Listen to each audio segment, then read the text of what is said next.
What's up, Taiwan? I'm Ethan Liu with news from here in Taiwan and around the world. At least 8 active and retired members of Taiwan's military have been charged with spying for China. Investigators say the personnel were recruited by a woman who belongs to a criminal gang and runs a temple in New Taipei, who has also been charged. Her recruits had to film themselves in uniform with a Chinese flag and said they would surrender in the event of war. They were specially tasked with passing on information about Taiwan's military plans. Investigators say the personnel came from the Army, Navy, and Air Force, and the most senior among them was a lieutenant.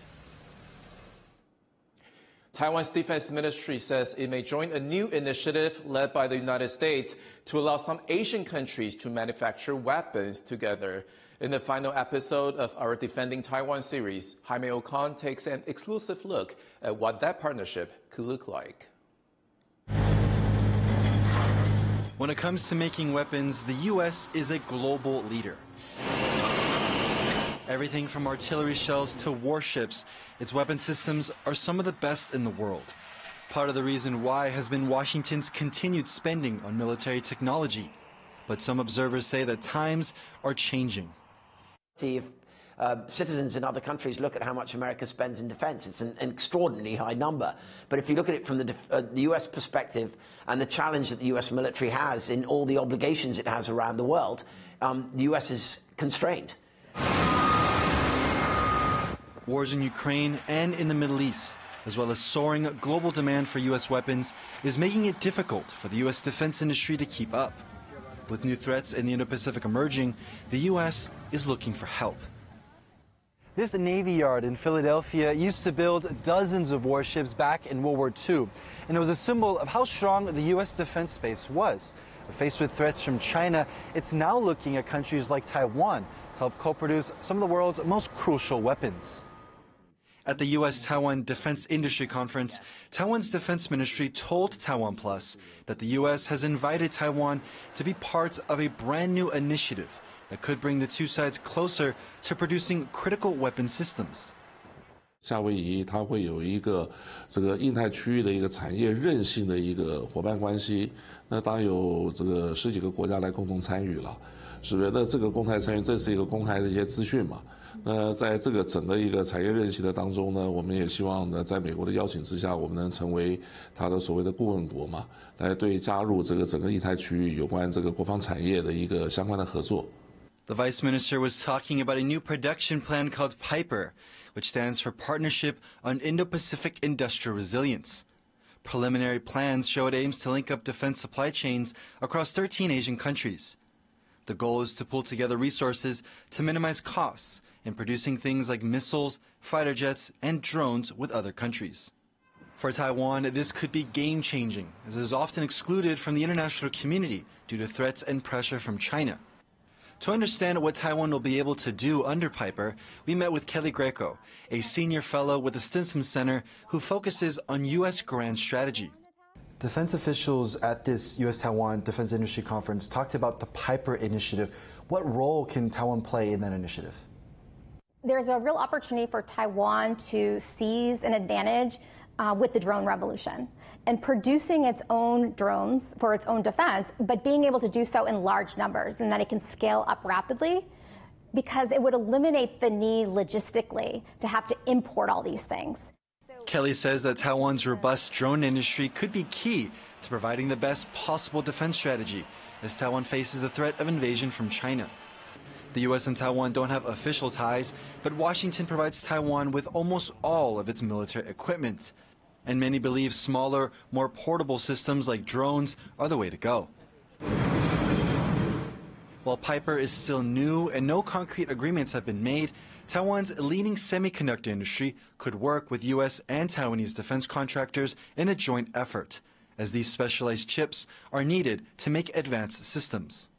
And so the co-production might also be that maybe the United States is providing some parts, components that it makes, and then Taiwan assembles them, or it could be the opposite, that Taiwan is providing some components, like semiconductors, for example, that the United States is using on other weapon systems. Taiwan already has plans to create what it calls a drone fleet, tens of thousands of these unmanned systems that could defend the country. it hopes to build these weapons as quickly as possible.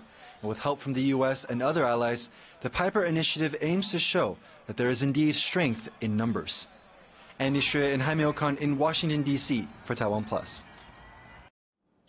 That wraps up our Defending Taiwan series. You can visit the TaiwanPlus website to watch all of the episodes. Taiwan has tested a new high-altitude balloon platform designed to improve communications networks. The Digital Ministry says the balloon can provide internet service over a radius of up to 11 kilometers. The idea is that the device can help secure the country's communications in the event of a natural disaster or other emergency. The balloon is the first of its kind in Taiwan, and the Digital Ministry says it can operate for up to 80 hours at a time. Taiwan's foreign minister is in the Caribbean and Latin America to strengthen diplomatic relations with his country's official allies. Lin Jialong will represent Taiwan at St. Vincent and the Grenadines' 45th Independence Day celebration. He will also meet with lawmakers in Guatemala, St. Lucia, Belize, and St. Kitts and Nevis before returning to Taiwan on November 2nd. The trip is his first since taking office in May and is focused on boosting ties and promoting economic partnerships. Indian Prime Minister Narendra Modi and Chinese President Xi Jinping have held their first formal talks in nearly 5 years. The meeting at the BRICS summit in Russia came after the two countries took steps to ease tensions along the shared border. To learn more, our reporter Otto Brower spoke to Swasti Rao from the Institute of Defense Studies and Analyses in New Delhi. Does this meeting between Modi and Xi mean that China and India are trying to reset their frosty bilateral relationship? China has had a history of not honoring its commitments, not really. There is an erosion of strategic trust, and that erosion of strategic trust cannot be built just by the fact that there's been a bit of a disengagement, unless it is followed by proper de-escalation and it is followed by, more positive developments.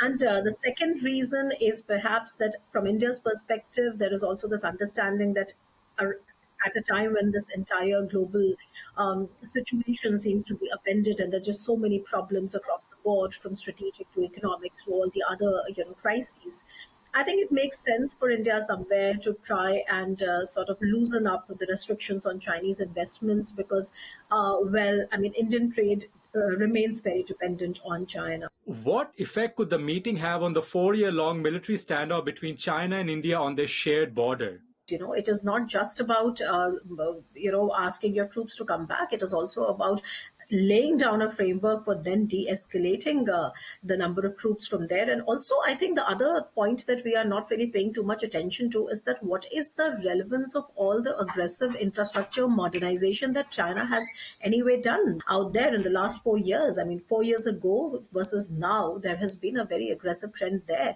And is China showing any reluctance or any slowing down? When it comes to that kind of infrastructure modernization is also something that will perhaps go in a long way in deciding that now the standoff is over. I think we should not really let our guards down. And if I read the situation correctly, I don't think China has really given up on its, nationalistic, so to say, whipping up of those emotional sentiments when it comes to expansion. China has emphasized the need to promote multipolar world. Does New Delhi agree with Beijing's vision of an arrangement that challenges the current US-led world order? Although India is also a strong adherent of multipolarity per se, because like I said, that multipolarity by itself is a very legit kind of a foreign policy aspiration, because in a world where great power contestation and militarization is actually making the world a more unsafe place, there is a view that multipolarity actually sort of reduces these tensions, okay? So, and also keeps the options open for a lot of middle order powers. So I think India, the difference stems from the fact that what multipolarity basically means is different from what perhaps a set of countries like China, Russia, Iran, or North Korea might mean. That was Swasti Rao in New Delhi. Evacuations are underway in low-lying areas of eastern India as Cyclone Dana approaches the country's coast.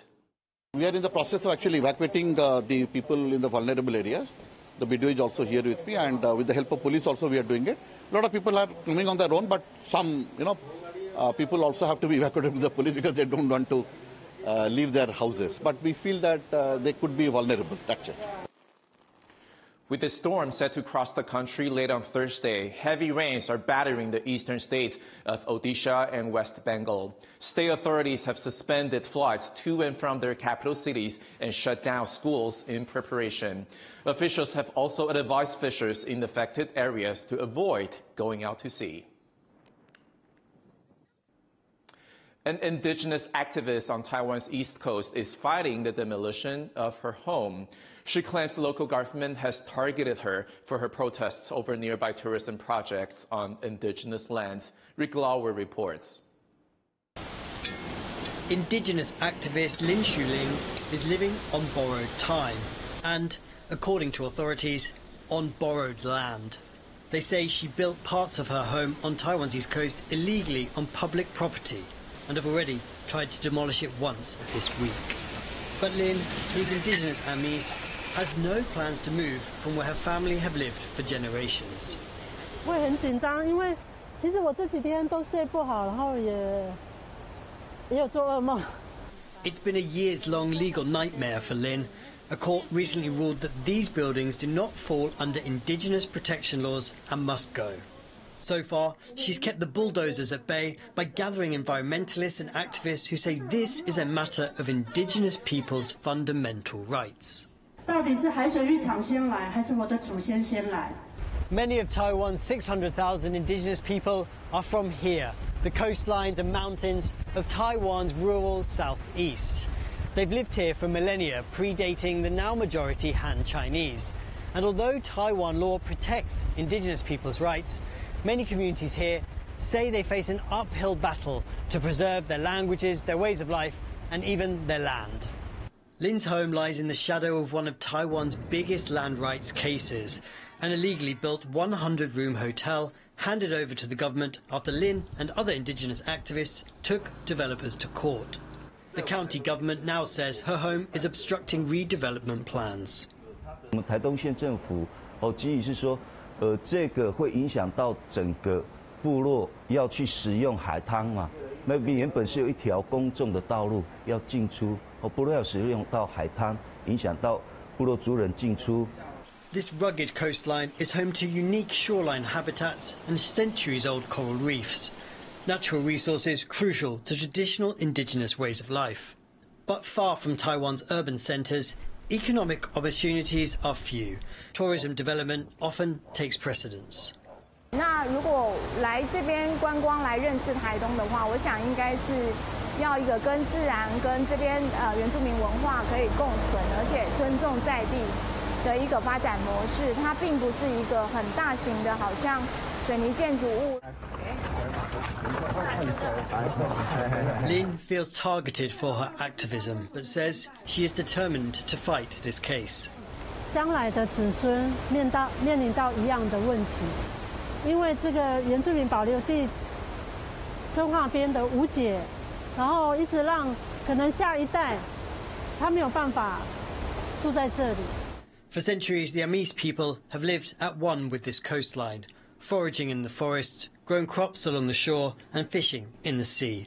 For Lin, it's this connection that's at stake, the reason she's willing to stand up to authorities and live in uncertainty as she defends her home from demolition.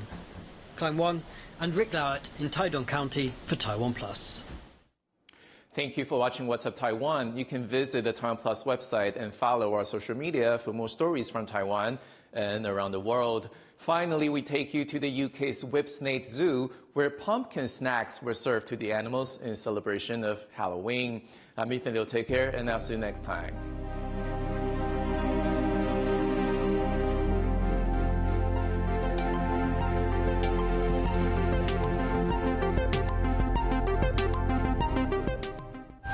A pivotal election that will impact Taiwan and the world.